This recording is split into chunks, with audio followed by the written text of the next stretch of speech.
اسی طرح حضرت عمر کا منافق کو قتل کر دینے کی جو کہانی ہے وہ عقلاً بھی کوئی بندہ تسلیم نہیں کر سکتا، عقلی اعتبار سے بھی بندہ اس کو تسلیم نہیں کر سکتا۔ وہ میں چند وجوہات آپ کے سامنے بتاتا ہوں، اس کے بعد اپنی ہم بات کو ختم کرتے ہیں۔ یہ دیکھیں، ریاست مدینہ میں رسول کریم صلی اللہ علیہ وسلم کی حاکمیت کے ہوتے ہوئے حضرت عمر منافق کے قتل کا فیصلہ خود کیسے کر سکتے تھے؟ کتنا بڑا سوال ہے، کوئی جواب دے نا اس سوال کا۔ چپ کر کے موضوع روایات من گھڑت چیزوں کو لے کر بیان کر دینا، واہ واہ کروا دینا بہت آسان ہے۔ ریاست مدینہ میں رسول اللہ کی حاکمیت اور اتھارٹی کے ہوتے ہوئے حضرت عمر کا خود سے منافق کو قتل کا فیصلہ کرنا، قتل کر دینا کیسے ممکن ہو سکتا؟ ایک بات، اور پھر صرف ایک یہودی کی بات پر یقین کر لینا کہ یہودی نے کہا تھا نا کہ یہ منافق جو آپ کے پاس آیا ہے اسے رسول اللہ کا فیصلہ منظور نہیں، اس لیے آپ سے فیصلہ لینے آیا ہے۔ تو حضرت عمر نے صرف ایک یہودی کی بات پر یقین کر لی اور فوراً منافق کو قتل کر دیا، یہ کیسے ممکن ہو سکتا؟ اور تیسری بات، جس یہودی کی بات پر آپ نے منافق کو قتل کر دیا وہ یہودی تو فریق مخالف تھا، تو فریق مخالف کی بات فریق مخالف کے بارے میں اتنی معتبر کیسے ہو سکتی ہے کہ ایک فریق مخالف نے دوسرے فریق مخالف کے بارے میں بات کر دی اور عمر اندر چلے گئے، لا کے اس کا سر قلم کر دیا؟ منافق نے تو کبھی یہ نہیں کہا ہوگا حضرت عمر کو کہ ہاں مجھے رسول اللہ کا فیصلہ منظور نہیں، میں اس لیے آپ کے پاس آیا ہوں، یہ تو ممکن نہیں، یہ تو عقل کے بھی خلاف ہے۔ ٹھیک ہے، پھر اسلام کا مزاج تو عمل کی مہلت دینا ہے سزا جزا سے پہلے۔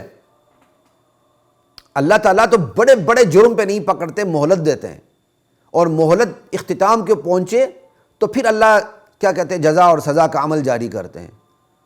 حضرت عمر کا منافق کی اس غلطی کو دیکھ لینا اور اسے توبہ کی مہلت بھی نہ دینا، اس کو دعوت بھی نہ دینا، اس کو تبلیغ بھی نہ کرنا، اور فوراً تلوار لے کر اس کا سر قلم کر دینا، تو یہ تو اسلام کے مزاج کے خلاف ہے۔ جب اسلام کے مزاج کے خلاف ہے تو حضرت عمر کیسے قتل کر سکتے ہیں اسلام کے مزاج کے برعکس؟ اور خود حضرت عمر اسلام کے مزاج کے برعکس مزاج کیسے رکھ سکتے ہیں؟ اللہ اکبر۔ ٹھیک، اور اگلی بات، پھر ایک متمدن باقاعدہ ریاست میں جس کی اپنی مقننہ ہو، اپنی عدلیہ ہو، اپنی انتظامیہ ہو، اپنی خبرگیری کا نظام ہو، تفتیش کا نظام ہو، ان سب کو نظر انداز کرتے ہوئے حضرت عمر کے لیے کیسے ممکن ہے کہ وہ قتل کر دیں؟ اللہ اکبر۔ پھر اگلی بات، رعایا کا خود ہی فیصلہ کر لینا رعایا کے بارے میں، وہ بھی خصوصاً مقدمے قتل میں ریاست کو نظر انداز کرتے ہوئے خود ہی قتل کا فیصلہ کر دینا حضرت عمر کے لیے کیسے ممکن ہے؟ پھر تو آج ہر بندہ اٹھے گا جس کے ساتھ جھگڑا ہوا ہے، کوئی خبر سن لے، ہاں جی نبی علیہ السلام کی اس نے توہین کی، اس کی فوراً گردن اتار دیں۔ آج کوئی عقل یہ بات تسلیم کر سکتی ہے؟ توہین رسالت اپنی جگہ جرم ہے، لیکن ایک بندہ آپ کے پاس آتا ہے کہ جی فلاں بندے نے رسول کی توہین کی ہے، اور آپ تفتیش کی بغیر اس کی گردن اڑا دیں، اس کی اسلام میں اجازت ہے؟ اتنی سی بات ہمیں کیوں نہیں سمجھ آتی؟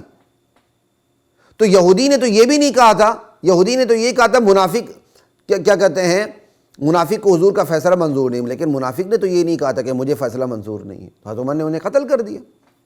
عقل کے خلاف باتیں ہیں، یہ اللاجیکل ہے۔ رعایا کو قتل کر دینا اس مختصر تفتیش میں، بلکہ تفتیش ہوئی نہیں، اس مختصر سی خبر میں یہودی کہتا ہے جی منافق کو حضور کا فیصلہ منظور نہیں، اس لیے مجھے آپ کے پاس لے کر آیا، قتل کر دینا عقل کے خلاف ہے۔ اللہ اکبر۔ پھر اس مختصر تفتیش پر، تفتیش بھی نہیں، مختصر سی خبر پر قانون کو خود ہاتھ میں لے کر فیصلہ قتل کر دینے سے عالم کفر پر کیا اثرات مرتب ہوں گے بھائی؟ خصوصاً آج کے ماحول میں کیا پیغام جائے گا کہ جب کوئی ایک غیر مسلم کو آپ یہ بات سناتے ہیں کہ ایک یہودی کی خبر پر، وہ بھی فریق مخالف کی خبر پر، تمہارے عمر نے ایک منافق کو، جسے تم منافق کہتے ہو اور وہ کہتا تھا میں مسلمان ہوں، عمر نے فوراً قتل کر دیا۔ آپ غیر مسلم کو کیسے مطمئن کر پائیں گے ذرا بتائیں؟ آج کے متمدن نظام میں، اس وقت بھی متمدن نظام تھا بلکہ بہتر متمدن نظام تھا، اگر آج اس گزرے متمدن نظام میں یہ چیز عقل سے محال سمجھی جاتی ہے تو حضرت عمر کے دور میں اور دور نبوت میں تو یہ زیادہ محال تھی بات۔ اللہ اکبر۔ پھر حضرت عمر رضی اللہ تعالی عنہ کے حوالے سے اس واقعے سے قبل کوئی ایسا اقدام ثابت بھی نہیں کہ گمان کی حد تک قیاس کیا جا سکے۔ قیاس گمان ہی ہوتا ہے نا، کہ حضرت عمر ایسا کام کر سکتے ہیں، کوئی ایسا واقعہ ثابت نہیں۔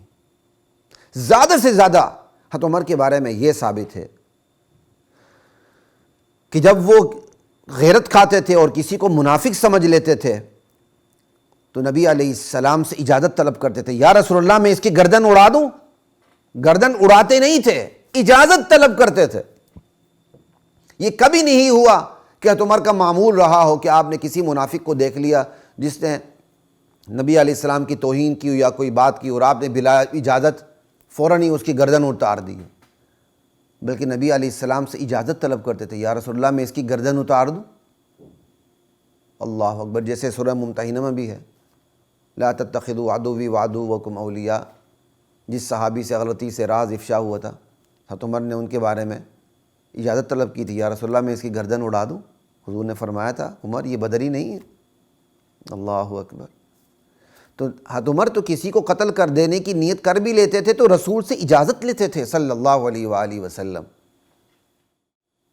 اور پھر یہ اجازت خود اس حقیقت پر دلیل ہے کہ منافق کا جو واقعہ ہے کہ جس کو حضرت عمر نے قتل کیا یہ غلط ہے، کیونکہ منافق کو قتل کرتے ہوئے اجازت کہیں بھی نہیں لکھی ہوئی کہ اس منافق کو قتل حضرت عمر نے حضور کی اجازت سے کیا۔ تو حضرت عمر کی اپنی عادت مبارکہ اور اپنا مزاج بھی بتاتا ہے کہ وہ بنا اجازت رسول صلی اللہ علیہ وسلم قتل کر دینے کا ارتکاب کر ہی نہیں سکتے تھے۔ اللہ اکبر کبیرہ والحمد للہ کثیرہ۔ کس سے مختصر یہ کہ یہ واقع قتل منافق حضرت عمر کی طرف سے ہر لحاظ سے غلط ہے، روایتاً بھی غلط ہے، درایتاً غلط ہے، نقلاً غلط ہے، عقلاً غلط ہے۔ قرآن کے اسلوب سے یہ جو شان نزول میں یہ من گڑت واقعہ ذکر کیا جاتا ہے قرآن کے اسلوب سے بھی میل نہیں کھاتا۔ اللہ اکبر۔ تو اہل علم و عمل حضرات سے گزارش بھی ہے کہ خدا کے لیے ان آیات کی شان نزول میں اس واقعے کو بیان کرنے سے احتیاط کیا کریں۔ غلطیاں ہر ایک سے ہوتی ہیں، ہم نے جن کے جوتے سیدھے کر کے علم حاصل کیا انہوں نے بھی یہ قصہ لکھ دیا، کوئی بڑی بات نہیں ہے۔ مجھے غالباً یاد پڑتا ہے شاید میرے والد صاحب بھی اس کو بیان کرتے تھے، کیونکہ جواہر القرآن کے اندر ہے۔ میرے والد صاحب تو جواہر القرآن کا سب سے زیادہ مطالعہ کرتے تھے، ٹھیک ہے، لیکن استاد کا فرض ہے کہ وہ اپنے شاگرد کا ایسا ذہن بنائے کہ استاد سے غلطی ہو جائے تو ادب سے وہ اختلاف کر کے استاد کی بات کو تسلیم نہ کرے۔ مجھے آج تک اپنے والد صاحب کی بات یاد آتی ہے رحمہ اللہ تعالی کہ بیٹا میں نے اپنی استطاعت کے مطابق تمہیں بساط کے مطابق تمہیں من علم دین سے آراستہ کر دیا ہے، لیکن تم خود بھی اپنے دماغ کو، اپنی سوچ کو، شعور، حواس کو استعمال کرو۔ کل قیامت کے دن میں اس کا ذمہ دار نہیں ہوں گا کہ تم اللہ کی بارگاہ میں یہ کہہ دو کہ ابا جان نے یہ بات سکھائی تھی، ابا جان کی بات غلط بھی ہو سکتی ہے، ذرا خود دیکھ لیا کرو۔ کتنے اساتذہ ہیں، کتنے والدین ہیں جو اپنے بچوں کے اندر، اپنے شاگردوں کے اندر اتنا حوصلہ پیدا کریں کہ وہ استاد کی بات سے اختلاف کرنے کی جرت رکھ سکیں ادب اور احترام کے دائرے میں۔ کتنے ہیں مجھے بتائیں؟ نہ ہونے کے برابر ہیں۔ آج ہر باپ، خصوصاً ہر استاد اور بالخصوص مدارس کے مدرسین اپنی تحقیق پڑھاتے ہوئے طلباء کا ایسا عجیب ذہن بناتے ہیں کہ بس میں نے جو تحقیق پیش کر دی ہے یہ سفینہ نوح ہے، اس سے قدم باہر رکھو گے تو تم قوم نوح کی طرح غرق ہو جاؤ گے۔ انا للہ و انا الیہ راجعون، انا للہ و انا الیہ راجعون۔ کل پرسوں میں ایک صاحب کا کلپ سن رہا تھا تو اس صاحب نے کہہ دیا باعث تخلیق کائنات نبی علیہ السلام کی، کائنات کی تخلیق کی وجہ نبی علیہ السلام،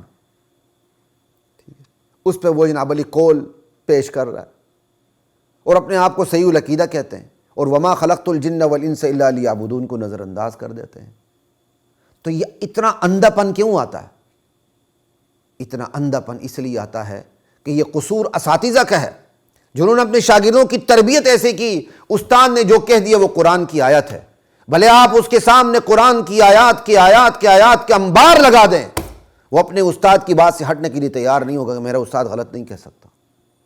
الحمدللہ ہم نے جن اساتذہ سے پڑھا، خصوصاً میں اپنے والد صاحب کو دعائیں دیتا ہوں، انہوں نے ہمارا ذہن غلامی والا نہیں بنایا، حریت والا بنایا۔ پڑھو، سمجھو، سلف کا منہج نہیں چھوڑنا۔ لیکن سلف کا منہج کا یہ مطلب نہیں کہ میں اپنے استاد سے اختلاف نہیں کر سکتا، تو پھر تو سب سے پہلے سلف کے منہج پر صاحبین اور شیخین نہیں ہیں، امام محمد اور امام ابو یوسف نہیں ہیں، جو ہر بات پر امام ابو حنیفہ سے اختلاف کرتے ہوئے نظر آتے ہیں۔ ہدایہ پڑھنے پڑھانے والا، قدوری پڑھنے پڑھانے والا، شرح وقایہ اور کنس پڑھنے پڑھانے والا، اتنا کم ظرف ہو سمجھ نہیں آتی ہے۔ ہر صفحے پر فقہا کے اختلاف کو پڑھنے والا اتنا کم ظرف ہو، اتنا تنگ نظر ہو، کنویں کا مینڈک بن جائے کہ استاد غلط بات بھی کر دے تو وہ اس سے اختلاف کی جرت نہ کر سکے، استاد کی بات کو قرآن کی آیت بنا کے پیش کر دے۔ خدا کی قسم اس سے بڑی جہالت کوئی نہیں ہے۔ باز آ جائیں اس جہالت سے، اپنے اساتذہ کی، اپنے کابر کی پوری عزت کریں، لیکن تحقیق کے میدان میں جہاں اختلاف کرنا ہو جرت سے مگر ادب سے اختلاف کریں۔ السلام علیکم ورحمۃ اللہ وبرکاتہ۔